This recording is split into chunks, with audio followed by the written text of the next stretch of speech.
Dans l'actualité de ces derniers jours, un record dantesque et un conseil grotesque, Guillaume. Et oui, Nargis, l'athlète Kevin Mayer a battu le record du monde de décathlon à Talence.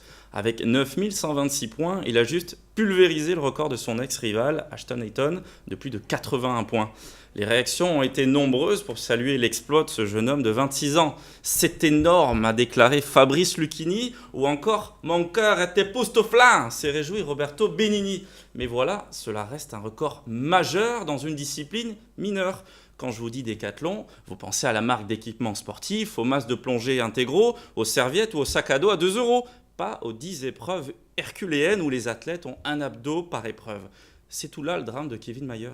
Il aura beau être the best of the best, the Mayer of the Mayer, il ne dépassera jamais la popularité du boxeur Benalla. Il ne gagnera pas non plus 10% du salaire de Ben Arfa en train de regarder sur le banc.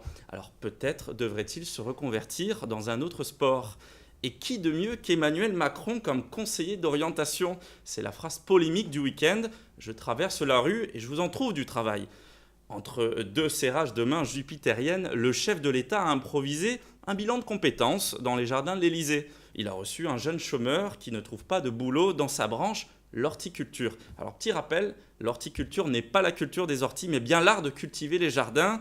L'ex-banquier Medine Rothschild lui a offert de nouvelles opportunités. Les secteurs de la restauration, l'hôtellerie ou encore le bâtiment.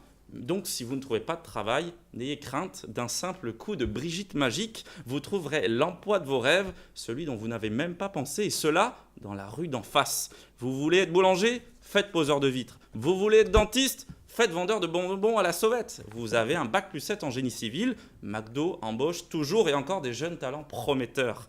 Pour adopter la marche de l'empereur, il vous suffit de traverser la rue. En résumé, qu'on soit président de la République ou décathlonien, vous ne serez jamais aussi populaire aux yeux des Français.